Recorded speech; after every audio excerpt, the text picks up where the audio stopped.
भागलपुर में मुहर्रम की 11वीं तारीख पर शिया समुदाय की ओर से अलम का जुलूस निकाला गया। असानंदपुर स्थित बड़ा इमामबाड़ा से निकले इस जुलूस में बड़ी संख्या में अकीदतमंद शामिल हुए। जुलूस के दौरान या हुसैन या अली की सदाओं से पूरा माहौल गूंज उठा। लोगों ने हजरत मोहम्मद साहब के नवासे हजरत इमाम हुसैन और करबला के शहीदों की कुर्बानी को याद किया।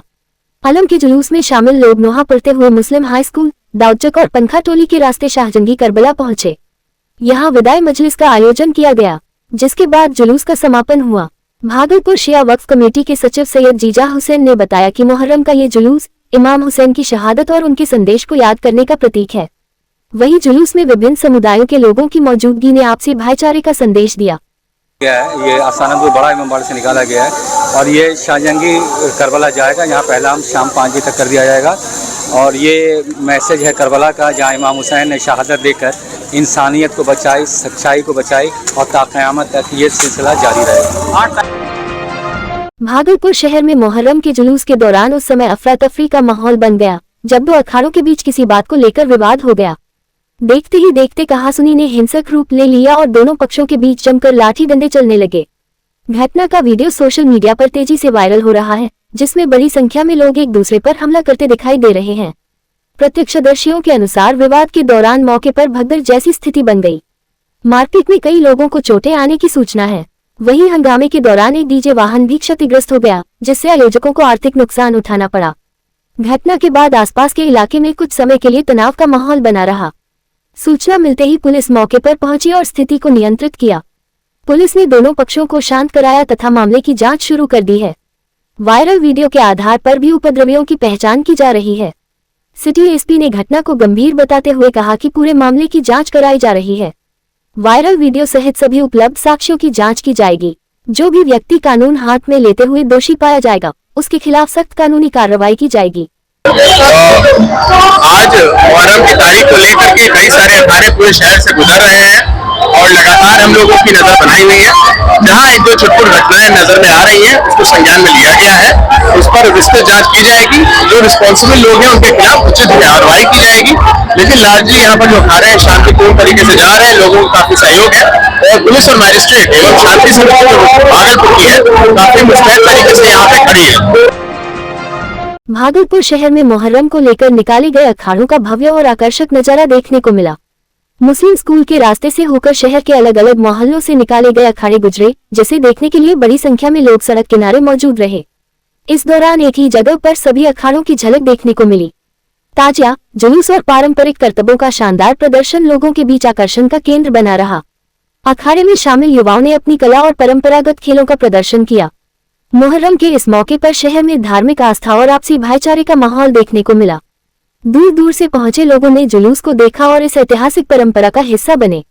प्रशासन की मौजूदगी के बीच पूरे कार्यक्रम पर नजर रखी गई ताकि जुलूस शांतिपूर्ण तरीके से संपन्न हो सके। भागलपुर के बिहार कृषि विश्वविद्यालय सबौर में आयोजित 2 दिवसीय राष्ट्रीय आम समागम सह कार्यशाला में बिहार सरकार के ग्रामीण विकास सह सूचना एवं जनसंपर्क विभाग के मंत्री श्रवण कुमार पहुंचे। इस दौरान उन्होंने आम उत्पादक किसानों से मुलाकात कर उनके प्रयासों की सराहना की। राष्ट्रीय आम समागम में देश के कई राज्यों से किसान शामिल हुए हैं। किसानों ने अपने बगीचे में तैयार की गई अलग अलग प्रजातियों के आमों की प्रदर्शनी लगाई है। मंत्री श्रवण कुमार ने कहा कि इस समागम में पहुंचे किसान आम के प्रति समर्पित हैं और अपने बगीचे में अलग अलग प्रजाति के आमों का उत्पादन कर रहे हैं। ऐसे किसान समाज और कृषि क्षेत्र के लिए प्रेरणा है और बधाई के पात्र हैं।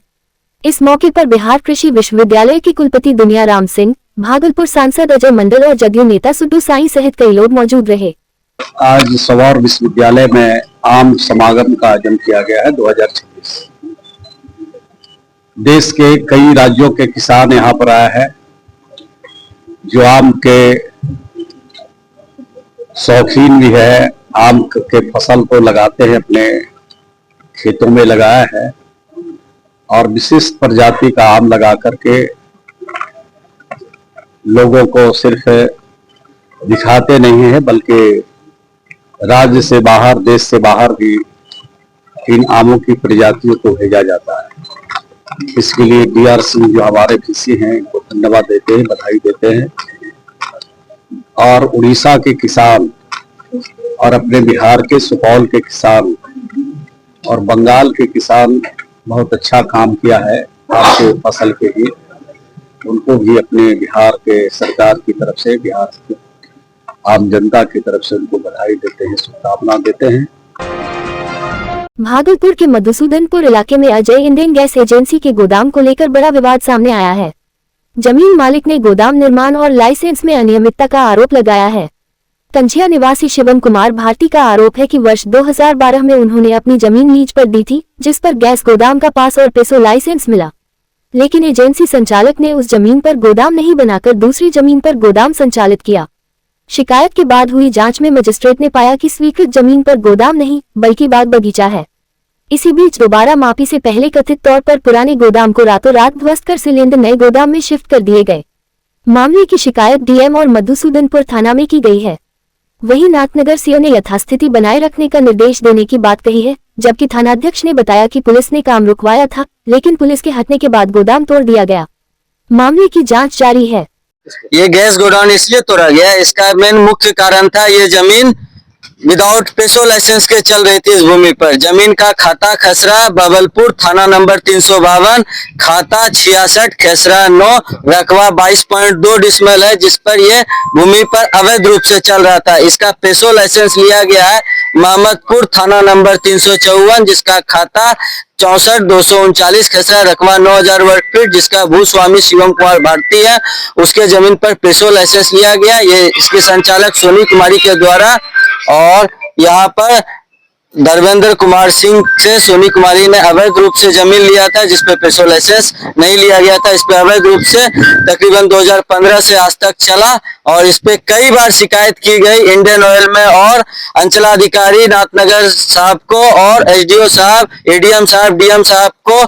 इसके बावजूद जांच का आदेश चल रहा था। यहाँ पर से अंचल अमीन जवाहर जी के द्वारा और अंचलाधिकारी के स्वीकृति से इसका गलत रिपोर्ट, जिसका नाथनगर अंचल कार्यालय नाथनगर का पात्रांक 490 दिनांक 10/3/25 का पात्रांक में गलत रिपोर्ट इंडियन ऑयल को दिया गया है। इस पे जांच चल रही है अनुमंडल स्तर से। अनुमंडल पदाधिकारी के द्वारा पिछले 2 दिन पहले कार्यपालक दंडाधिकारी साहब आए थे, इसका जांच करके सोए गए हैं और लेटर निकाले हैं जो हमारे पास है और कार्यालय में है। इसका नोटिस दिया गया है, जिस पर अंचल अमीन जगदीशपुर अजीत कुमार गौतम जी को और अंचल अमीन गोराडी संजय कुमार गुप्ता जी को 3 तारीख 7वां महीना 2026 को नापी का आदेश दिया गया है अनुमंडल पदाधिकारी साहब के द्वारा।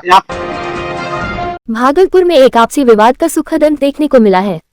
शरण्य मानवाधिकार संस्था की पहल पर 2 परिवारों के बीच लंबे समय से चला आ रहा विवाद आपसी समझौते के साथ समाप्त हो गया।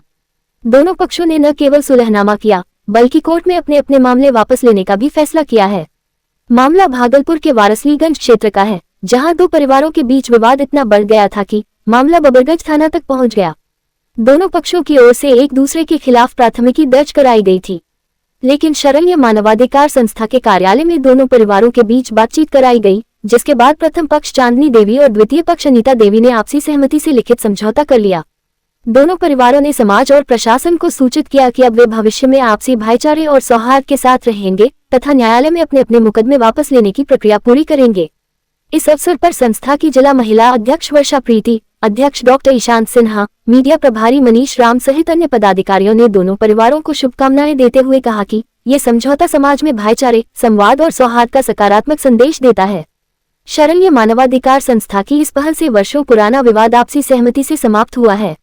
संस्था ने इसे लोकतंत्र में सच्चाई, संवाद और भाईचारे की जीत बताया है। अभी कुछ दिन पहले हमारे कार्यालय में वारसलीगंज अंतर्गत 2 परिवारों के बीच में काफ़ी सारा झगड़ा हो गया था, लड़ाई झगड़ा हो गया था। ये चांदनी देवी है, इनका सिर फूट चुका है, ये अनीता देवी है, और इन्हीं 2 परिवारों के बीच में आपसी काफ़ी सारा झगड़ा हुआ। ये मामला बबरगंज चला गया और फिर इसके बाद दोनों एक दूसरे पर एफआईआर कर दी, जो मामला कोर्ट कचहरी तक चला गया। मैं भागलपुर जिला प्रशासन, भागलपुर मीडियाकर्मी, समाज के तमाम लोगों को कहना चाहूँगा कि दोनों पक्ष आज 26 तारीख को आपसी पारिवारिक समझौता बिना किसी दबाव के किए। ये बहुत बड़ा संदेश है समाज के लिए कि झगड़ा अगर दोनों आपसी अगर मामला अगर थाना से लेकर के न्यायालय स्तर तक जाता है तो इससे फायदा नहीं होता है, इससे घाटा होता है परिवार का, हर एक चीज़ का घाटा होता है। तो इन चीज़ों को देखते हुए दोनों परिवार अपने अपने परिवार के हितों को देखते हुए आपसी समझौता किए हैं। ये बहुत अच्छी बात है और बहुत ही समाज के लिए भी बहुत ही अच्छा एक संदेश जाता है। मैं पुनः इस दोनों को बहुत बहुत आभार जताता हूँ। चांदनी जी, आप बताएं समाज को, मीडिया को, सभी को, क्या आप पर किसी का कोई दबाव है? किसी का दबाव नहीं है। आप स्वेच्छा से अपना केस वापस ले रही हैं? उसी से हम केस वापस आपने जो साइन हस्ताक्षर किया है ये आपका खुद का किया हुआ है ना? किया हुआ है। भविष्य में भी आप कोई भी आरोप प्रत्यारोप नहीं लगाएंगी? वो भी आरोप नहीं लगाएंगे। अनीता जी, आपने भी केस किया है, क्या आप पर कोई दबाव है? नहीं। क्या आप अपना केस वापस लेते हैं? ले रहे हैं।